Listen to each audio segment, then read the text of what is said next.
नमस्कार, good morning, welcome to future coaching classes.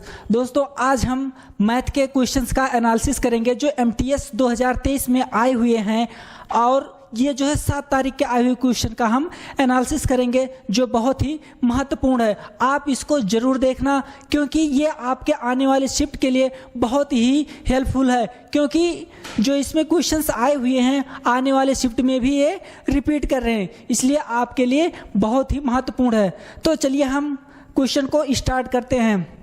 देखिए, जो पहला क्वेश्चन इसमें आया हुआ है एमटीएस में, पहला क्वेश्चन है, कह रहा है एक दुकानदार ने 32 नींबू 1 रुपये में 40% हानि पर बेचा। 20% लाभ अर्जित करने के लिए वो 1 रुपये में कितने नींबू बेचे? ये प्रश्न है, बहुत ही इंपॉर्टेंट है और हर शिफ्ट में लगभग ये आ रहा है इस तरह का क्वेश्चन, प्रॉफिट और लॉस का। देखिए, ध्यान से देखिए, ये कह रहा है कि 1 रुपये में मतलब 32 नींबू कितने? 1 रुपये में 32 नींबू कितने में खरीद के लाया? 1 रुपये में खरीद के लाया है, तो कितने परसेंट हानि होता है? 40% का। लेकिन उसको प्रॉफिट लेना है कितना? 20% का प्रॉफिट लेना है, तो कितने में बेचेगा वो? ध्यान से देखिए, इसको कैसे सॉल्व करेंगे। अगर जो है 32 नींबू का दाम कितना है? 1 रुपये, तो 1 नींबू का दाम कितना होगा? देखिए, 1/32 होगा। ये क्या है? 1 रुपये है। अगर 1 रुपये में 32 से भाग दे देंगे तो 1 नींबू का दाम हमें मिल जाएगा। अब ध्यान से देखिए, अगर ये कितने में कितना हानि होता है? इसको 40% का हानि होता है, अर्थात तो कितने में बेचा होगा? 60 में। तो ये देखिए 60 हो गया। क्लियर है? अब क्या कर रहा है कि वो 1 रुपये में कितने नींबू बेचे? मान लीजिए 1 रुपये में कितने नींबू बेचता है? X नींबू बेचता है। क्लियर है? अब कह रहा है कितना लाभ चाहिए उसको? 100 मतलब 20% लाभ चाहिए। 100 रुपये खरीद के लाया होगा तो 120 में बेचेगा। क्लियर हो गया? अब आपको ये पता है कि अंदर अंदर का गुणा होता है और बाहर बाहर का गुणा होता है, तो इसको गुणा कर लीजिए। देखिए क्या हो जाएगा, जब इसका गुणा करेंगे तो 1/32 गुणे 120 बराबर 60 गुणे 1/x, तो इतना इक्के इतना दूना हो जाएगा। और ये देखिए 2 इक्के 2, 2 16 32, तो यहाँ से x बराबर क्या आ गया? x बराबर 16 आ गया। अर्थात इसमें क्या होगा? 1 रुपये में कितना नींबू से बेचना चाहिए? 16 नींबू बेचना चाहिए। जो आपका आंसर हो जाएगा वो कितना हो जाएगा? आपका 16 हो जाएगा। क्लियर है? समझ में आ गया? चलिए अगला क्वेश्चन देखते हैं। ये देखिए डिस्काउंट का क्वेश्चन है, बहुत ही महत्वपूर्ण है।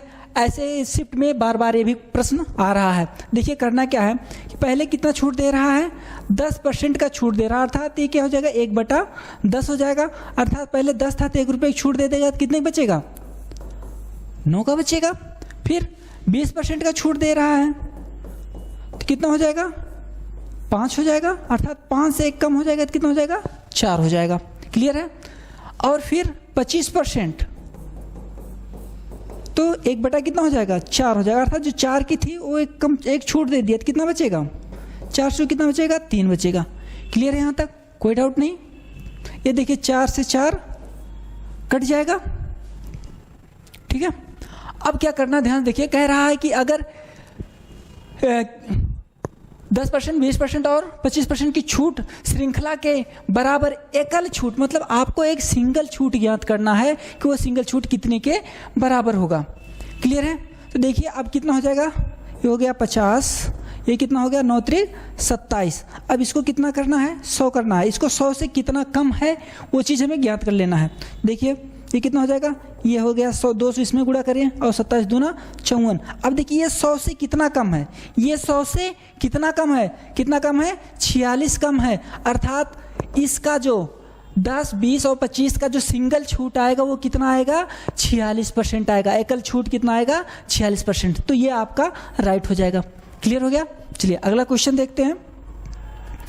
देखिए ये है एवरेज का क्वेश्चन है, औसत का क्वेश्चन है। इसमें कह रहा है 50 वस्तुओं का माध्य कितना था? 24 था। बाद में यह ज्ञात हुआ कि 2 वस्तुओं को गलती से 38 और 77 के बजाय 83 और 17 पढ़ा गया था। सही माध्य ज्ञात करना, ये चीज़ आपको ज्ञात करना है। ध्यान से देखिए दोस्तों, अगर आपको सही माध्य निकालना है या सही औसत निकालना है, सही औसत तो आपका क्या हो जाएगा, सही औसत। देखिए अभी जो करंट में औसत दिया गया है वो लिख लीजिए 24, अब प्लस आएगा माइनस, प्लस कर लेते हैं। फिर अब देखिए यहाँ पे क्या होगा, सही मान माइनस गलत मान।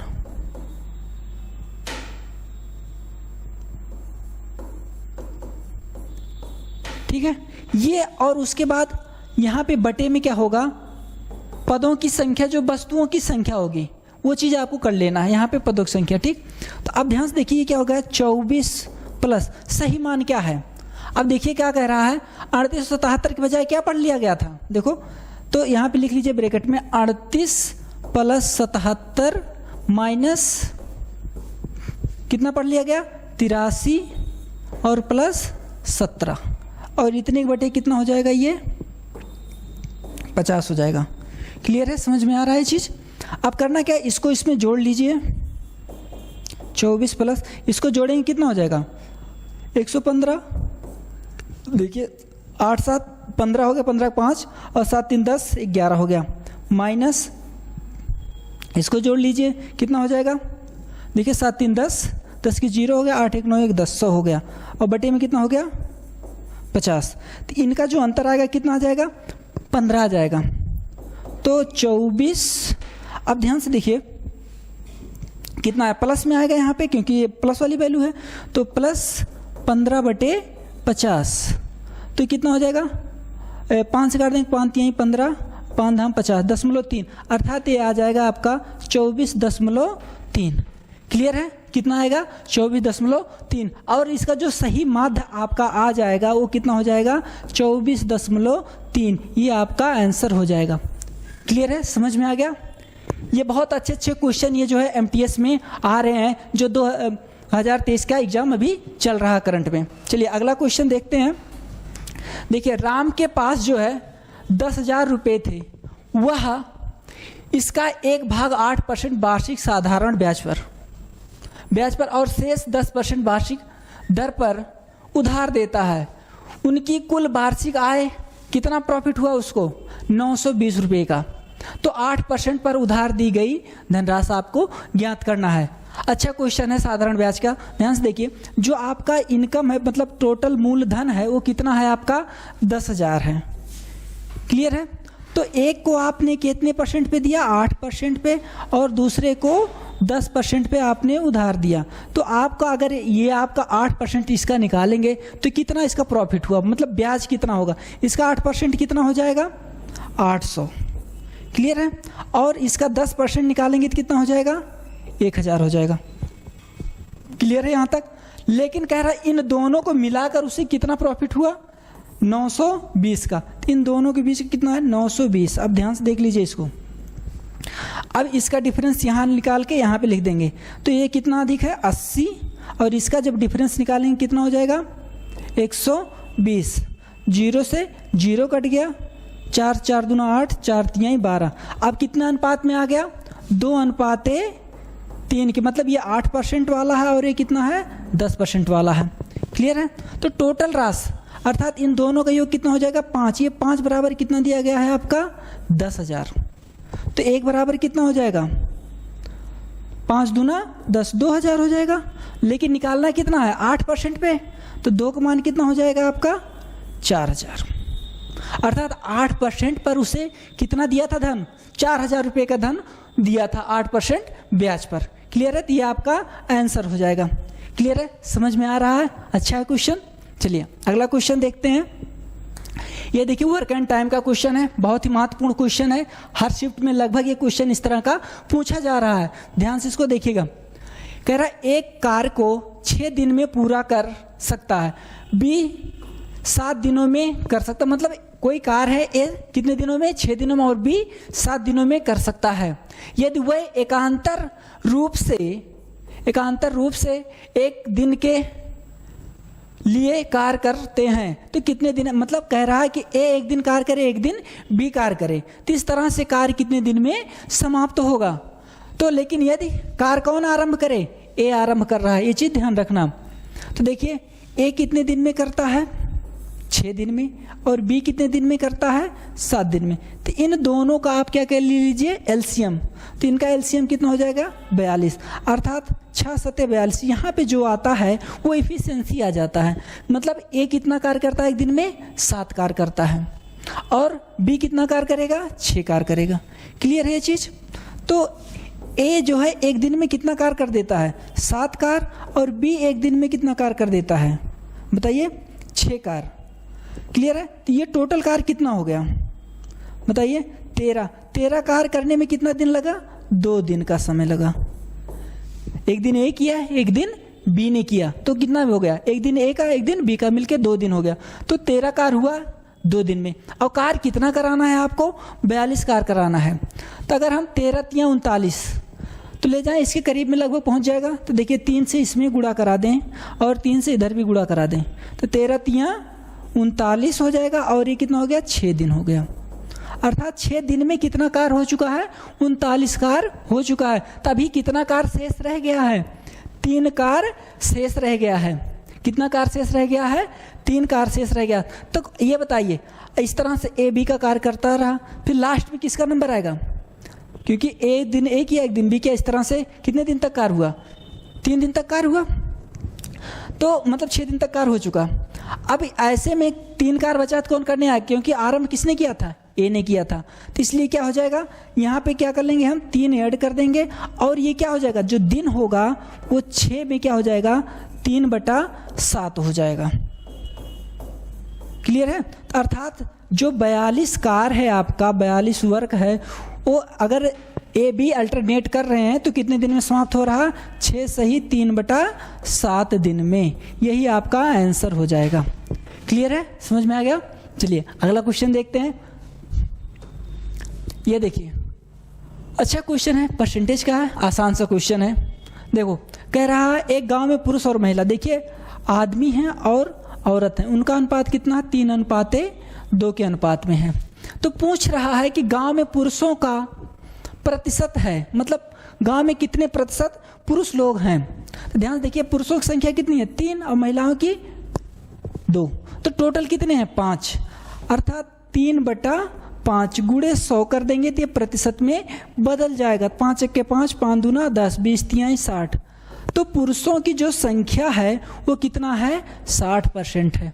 क्लियर है? आसान था क्वेश्चन। चलिए अगला क्वेश्चन देखते हैं। ये देखिए सिंप्लीफिकेशन क्वेश्चन है, बहुत ही आसान है। कह रहा है निम्नलिखित व्यंजक को सरल कीजिए। तो सबसे पहले क्या लिखेंगे? 25। आपको रूल पता है, बोर्ड मास के अकॉर्डिंग हम इसको सॉल्व करेंगे। तो +12 - 2 प्लस, अब देखिए 2 से इसमें भाग करेंगे, 2 के 2, 2 दूनी 4, तो यहाँ कितना आ जाएगा? प्लस का 2 आ गया। ठीक है, अब ये देखिए प्लस माइनस है तो कट जाएगा, इन दोनों को जोड़ लेंगे तो कितना हो जाएगा? 37। आपका आंसर क्या हो जाएगा? 37 आ जाएगा। आसान था, बहुत बेहद ही आसान क्वेश्चन था। चलिए अगला क्वेश्चन करते हैं। ये देखिए बहुत ही इंपॉर्टेंट क्वेश्चन है।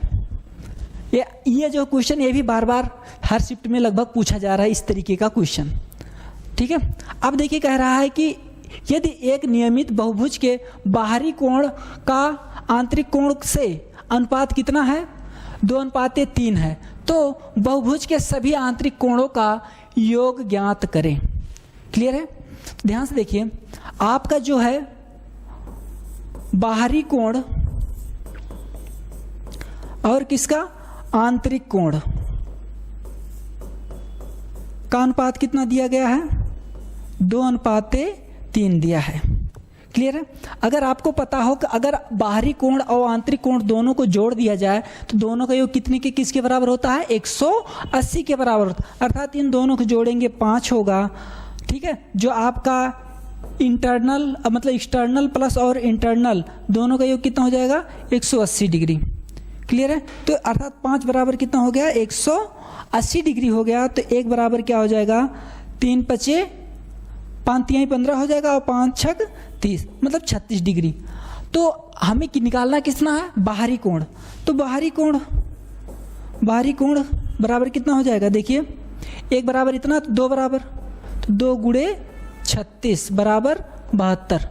अर्थात जो बाहरी कोण है वो कितने डिग्री का है? 36 डिग्री का है। क्लियर है? लेकिन यह कह रहा है सभी आंतरिक कोणों का योग ज्ञात करना है। तो आंतरिक कोणों का योग ज्ञात करने के लिए क्या है, सबसे पहले उसकी भुजा ज्ञात होनी चाहिए। तो भुजा निकालने के लिए बहुभुज के भुजाओं की संख्या बराबर क्या हो जाएगा, 360 बटे बाहरी कोण। क्लियर है? तो ध्यान से देखिए, ये क्या हो जाएगा 360 बटे 72। क्लियर है? तो 36 से 36, 36 दूना 72, ये 10 होगा, आ जाएगा 5। मतलब भुजाओं की संख्या कितनी है, कितनी उसमें भुजाएं हैं, 5 भुजाएं हैं। ठीक है? तो अब क्या निकालना है, सभी आंतरिक कोण। तो आंतरिक कोणों का योग, आंतरिक कोणों का योग बराबर क्या हो जाएगा, n-2 इंटू 180। ये फार्मूला होता है। तो n का मान यहाँ पे कितना आ गया, भुजाओं की संख्या कितनी, n क्या है, भुजाओं की संख्या है। तो यहाँ पे क्या करेंगे, 5 - 2 गुणे 180। तो यहाँ कितना आ जाएगा, 3 गुणे 180 बराबर कितना हो जाएगा, 540। अर्थात सभी आंतरिक कोणों का योग कितना आ जाएगा आपका, 540 डिग्री आ जाएगा। क्लियर है? समझ में आ गया? अच्छा है। चलिए अगला क्वेश्चन देखते हैं। कह रहा है दो संख्याओं का योग कितना है, 36 है। 36 है, उसका मासा और लासा क्रमशः 3 और 105 है। तो दो संख्याओं के व्युत्क्रमों का योग, मतलब दोनों संख्याओं के, यहाँ पे गलत है, मिस्टेक है थोड़ा, दोनों संख्याओं के व्युत्क्रमों का योग क्या होगा। ठीक है? ये चीज आपको निकालना है। ठीक है? मान लेते हैं, देखो मान लो जो फर्स्ट नंबर है वो आपका a है और जो सेकेंड नंबर है वो मान लेते हैं क्या है, b है। क्लियर है? दो संख्या है, तो आपको पता है कि तो दोनों संख्याओं का योग दिया गया है, a + b का मान कितना दिया गया है, 36। क्लियर है यहाँ तक? अब कह रहा है, उसके बाद कह रहा है दोनों संख्याओं के व्युत्क्रमों के योग। अब देखो अगर हम दोनों संख्याओं के व्युत्क्रम निकालें तो 1/a हो जाएगा प्लस 1/b हो जाएगा। इन दोनों कैल्शियम लेंगे तो होगा क्या, ab बटे a प्लस, ठीक, a + b बटे ab हो जाएगा। ये मान हमें निकालना, तो उसके व्युत्क्रमों का योग आ जाएगा। क्लियर है? तो आपको ये चीज पता है a + b का मान कितना है, 36 है, 36 बटे ab हो जाएगा। क्लियर यहाँ तक? लेकिन अब ab का मान कैसे निकालेंगे, आपको ये फार्मूला पता है कि पहली संख्या गुणे दूसरी संख्या बराबर HCF इंटू LCF। पता है आपको ये चीज? तो हमने पहली संख्या क्या माना है, a, दूसरी संख्या क्या माना है, b। आपका HCF कितना है, 3, और LCM कितना है, 105 है। क्लियर है यहाँ तक? तो अर्थात ab का मान पता हो गया, कितना है ab का मान, देखिए तो 36/3 गुणे 105। क्लियर है? अब देखो काट दो इसको, 3 × 1 = 3, ठीक है, 3 × 1 = 3, 3 दूना 6। अब इसको भी 3 से काट दिए, 3 × 4 = 12, 3 × 3 = 9, 3 × 5 = 15। तो क्या आ गया आपका, 4/35। ये आपका आंसर हो गया। अर्थात दोनों संख्याओं के व्युत्क्रमों का योग कितना आएगा, 4/35। क्लियर हो गया? चलिए अगला क्वेश्चन देखते हैं। कह रहा है एक निश्चित बिल पर 20% की छूट और 10% के दो क्रमिक छूट के बीच का अंतर कितना है, 7 रुपये है। कितना है, 7 रुपये। बिल की राशि ज्ञात करना, आपको वो बिल ज्ञात करना, कितने रुपए का वो बिल था, ठीक है, जिसपे ये छूट देने के बाद उसमें अंतर जो आया कितने का, 7 रुपये का आया। तो ध्यान से देखिए, पहले वो क्या था, 20% का, इन दोनों का जो दूसरा छूट कितना था, 10% का। दोनों की छूट का जो अंतर आया है वो कितने का आया है, 7 रुपये का अंतर इन दोनों परसेंटेज में, और ये रुपये में कितना आ गया, 7 का अंतर है। तो इन दोनों का डिफरेंस कितना हो गया, 10%। क्लियर है? तो इतना जब दिया गया तो किसके बराबर है, 7 के। क्लियर है? तो अब हमें निकालना क्या है, तो इसका मान कितना होगा, देखिए अगर हम 100% निकाल लेंगे तो वो क्या हो जाएगा, उसका मूल बिल हो जाएगा। तो 10 इसमें गुणा करेंगे तो कितना हो जाएगा, 70 हो जाएगा। अर्थात जो वो राशि होगी वो कितने रुपए की थी, 70 रुपये की।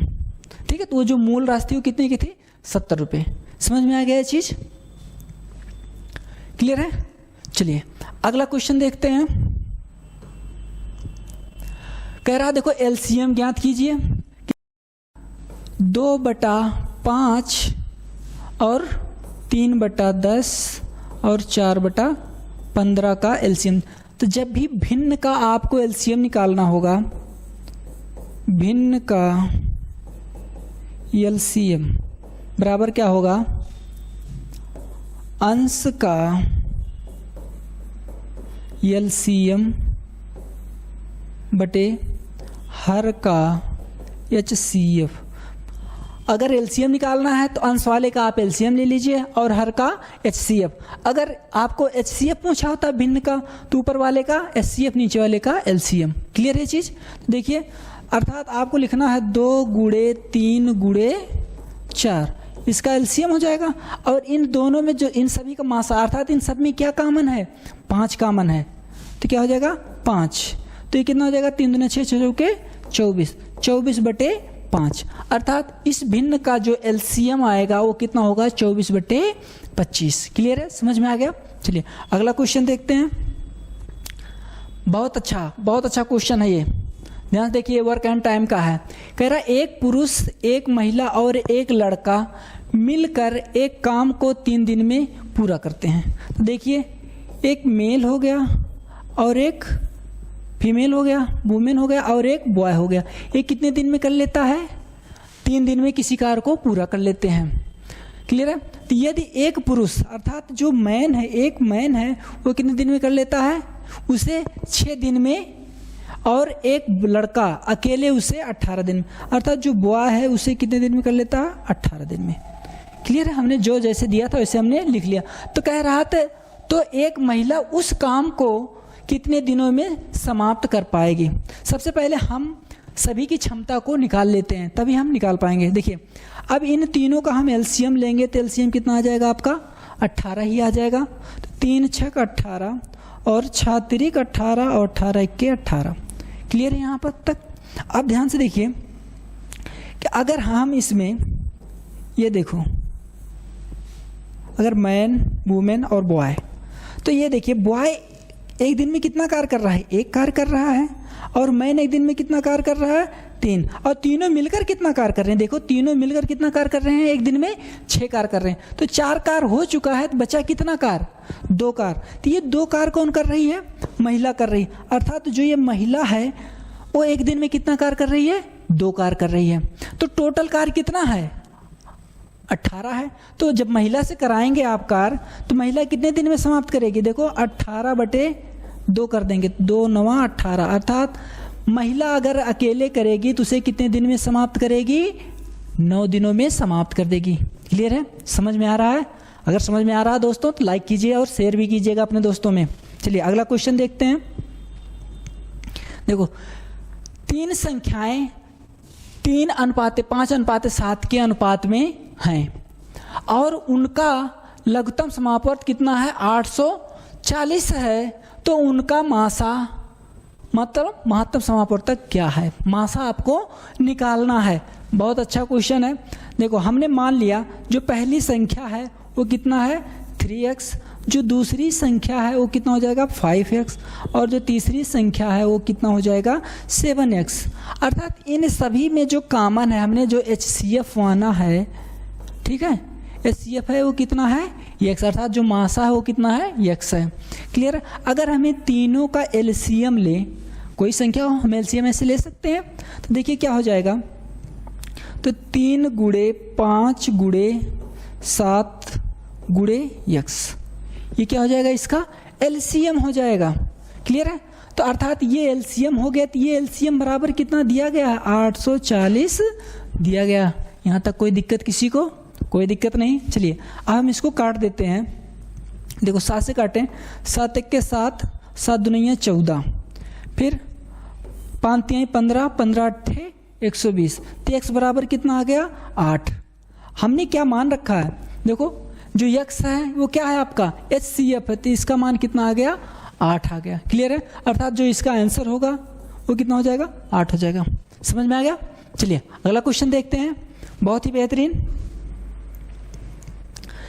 देखिए ये रेल का क्वेश्चन है, डिस्टेंस से रिलेटेड। ठीक है, कह रहा है कि 700 मीटर लंबी एक ट्रेन 60 किलोमीटर प्रति घंटा की गति से चल रही है। यदि वह 72 सेकंड में एक पुल को पार करती है तो पुल की लंबाई ज्ञात कीजिए। अब देखो यहाँ पे 700 मीटर क्या है, लंबी ट्रेन है।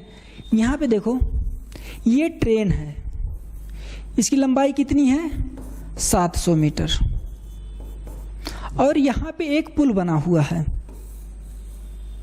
ये मान लेते हैं पुल है, तो इसकी लंबाई हमें नहीं पता, ये हमें लंबाई निकालना है। क्लियर हो गया यहाँ तक। अब देखो ये कह रहा है कि इस पुल को पार करने में लेकिन समय कितना लगा, इसको 72 सेकेंड का समय लगा इसको पार करने में। ट्रेन ये क्या हो गई पार कर गई उसको, तो ये चीज़ आपको ज्ञात करना है। ध्यान से देखिए क्या होता, दूरी बटा समय, तो क्या निकल के आ जाएगा चाल। तो ध्यान से देखो, अगर ये सभी क्या है लंबाई, और ये जब इतनी लंबाई ये पार कर जाएगा तभी उसकी क्या हो जाएगी दूरी काउंट में हो जाएगी, अर्थात ये हो जाएगा आपका 700 प्लस x बटे में कितना, ये देखो मीटर में है, ये भी हमने मीटर में माना, ये देखिए सेकेंड में है तो मीटर प्रति सेकेंड में हो जाएगा। तो ध्यान से देखिए ये हो जाएगा 72, ये क्या निकल के आ गई इसकी चाल निकल के आ गई, लेकिन चाल दिया क्या है 60 किलोमीटर प्रति घंटा दिया है। तो ये देखो किलोमीटर प्रति घंटे में है, तो इसमें हम 5/18 से गुणा कर देंगे तो ये भी किस में कन्वर्ट हो जाएगा मीटर प्रति सेकेंड में। चलिए आप काट दीजिए, 18 के 18, 18 चौ 72, अब क्या हो जाएगा 700 प्लस x बराबर 5 6 30, 300, और इसमें 4 से फिर गुणा हो जाएगा तो कितना हो जाएगा 1200। देखो 5 6 30 और 4 तिहाई 12, तो x बराबर क्या हो जाएगा 1200 माइनस 700, इसमें से जब घटा देंगे तो कितना आ जाएगा आपका 500, अर्थात x हमने क्या मान रखा है पुल, ये आपका क्या था पुल, और ये क्या था आपका ट्रेन था, रेलगाड़ी था। तो पुल की लंबाई कितनी थी 500 मीटर।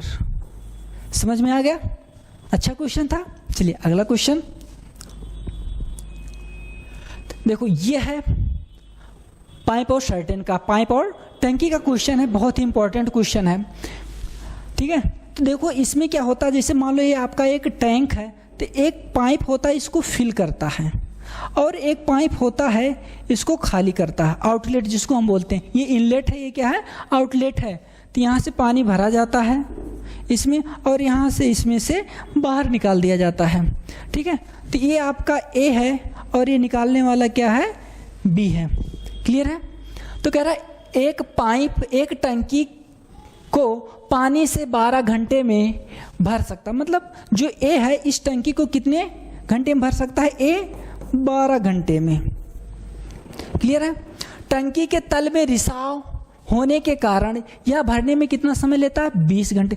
ये देखो ये जो टंकी है ना, ये छेद है, इस छेद से पानी निकल रहा है, तो इसको भरने में कितना समय लग रहा है 20 घंटे का, अर्थात जे ए जितना काम कर रहा है बी उसमें से कुछ कम कर दे रहा है, और कितना समय ले रहा है 20 घंटे का समय ले रहा है। क्लियर हो गया यहाँ तक। तो अब क्या कर लीजिए, इन दोनों का एलसीएम निकाल लीजिए, कितना हो जाएगा 60 हो जाएगा, तो 12 पंचे 60 और 20 तिहाई 60।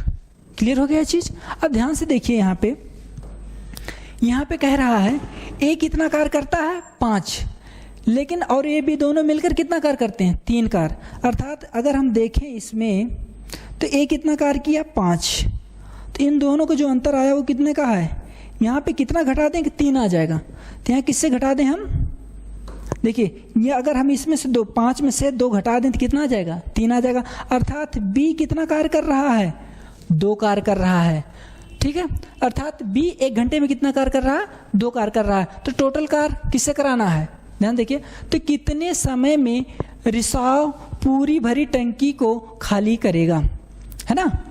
देखिए तो क्या करेगा, खाली करेगा। तो ध्यान से देखिए, तो बी कितना कार्य करता है, 2 कार्य करता है। उससे कितना कार्य कराना है, टोटल 60। तो बी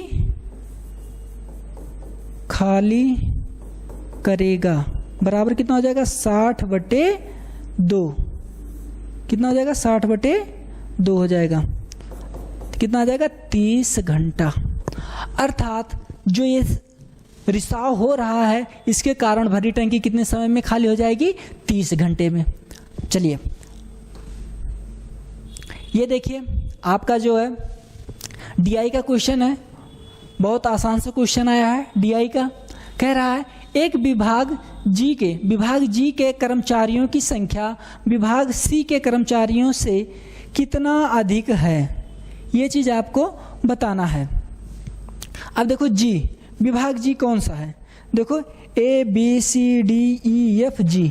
तो जी में कितने, देखिए यहाँ पे देखिए 300 दिया गया है, ये कितना है, 300। और यहाँ पे 400 दिया गया है, ये 200, ये 100 और यहाँ पे 0। तो ABCDEFG, जी देखो जी कितना है, इन दोनों के बीच में है, यहाँ पे बीच में। तो ये कितना हो जाएगा, 350। जी कितना है, 350। और फिर किसको कह रहे हैं, सी देखो यहाँ कितना है, 200। क्लियर है। अब ये कह रहा है कि सी के कर्मचारियों से अधिक है, मतलब सी के कर्मचारियों से कितना अधिक है, कौन, जी। तो देखिए तो प्रतिशत निकालना है, तो क्या करेंगे आप, 200 डिफरेंस कितना, 350 या 350 माइनस 200। किसके रेफरेंस में देखना, सी से मतलब बटे 200 गुणे 100 करेंगे। तो इन दोनों का अंतर कितना आ जाएगा, 150 बटे 200 गुणे 100। ये 0 कट गया, इससे काटेंगे तो आ जाएगा 75। अर्थात कितना आ जाएगा आपका, 75% आपका आंसर आ जाएगा। क्लियर है। अर्थात सी के कर्मचारियों की संख्या कितनी अधिक है, जी की 75% अधिक है। चलिए अगला क्वेश्चन देखते हैं। ये देखो अच्छा क्वेश्चन है। राजू के पिता ने राजू से सबसे छोटी संख्या ज्ञात करने को कहा जो एक पूर्ण वर्ग है और 12, 18, 24 और 27 से पूर्णतया विभाज्य है। मतलब इससे विभाज्य भी है और वो संख्या क्या है, पूर्ण वर्ग भी है। चलिए बड़ा अच्छा क्वेश्चन है ये। अब देखिए 27 का हम फैक्टराइज करेंगे तो कितना होगा, 3 गुणे 3 गुणे 3 कर लिया हमने। अब फिर क्या होगा 24, तो देखो 8 3 24 होगा, तो इसको हम कैसे लिख सकते हैं, 2 गुणे 2 गुणे 2 कर लेंगे। तो इसमें 2 का 2 8 हो गया, 3 ऑलरेडी इसमें पहले से था इसलिए 3 नहीं लिखेंगे। 9 दूनी 18, देखिए 3 3 9 9 दूनी 18 और 3 दूनी 6 दूनी 12 हो गया। क्लियर है। अब कह रहे हैं कि ये आपका क्या हो जाएगा, ये इन संख्याओं का क्या हो जाएगा, आपका एलसीएम हो जाएगा। इन संख्याओं क्या हो जाएगा, एलसीएम। जो इन संख्याओं से ये तो कट जाएगा, अगर हम इसको निकालें तो ये संख्याएं क्या हैं, इससे 12, 18, 24 और 27 से पूर्णतया विभाज्य हो जाएगी, जो ये आएगा कैलकुलेशन करने के बाद। लेकिन ये कह रहा है यहाँ पे एक पॉइंट और बोल दिया कि जो एक क्या है, पूर्ण वर्ग है। मतलब ये संख्या क्या होनी चाहिए, पूर्ण वर्ग होनी चाहिए। तो करेंगे क्या आप, हम इसमें देखिए ध्यान से, हम 2 2 का जोड़ा बनाएंगे। देखिए ये 3 का जोड़ा बन गया, यहाँ 2 छूट रहा है और 3 छूट रहा है, तो इसमें हम किससे 2 और 3 से गुणा करा देंगे, तो ये संख्या आप क्या हो जाएगा, पूर्ण वर्ग बन जाएगा। तब इसका हम गुणा करा देंगे। देखो कितना हो जाएगा, 2 दूनी 4 दूना 8 8 दूनी 16 16 3 त्रिका 9 81। ठीक है, तब इसमें गुणा करेंगे, 16 के 16 हाँ से लेकर आ गया, 16 अट्ठे 128 और 128 में एक जोड़ देंगे तो 29 हो गया। अर्थात वो संख्या क्या है, 1296 है।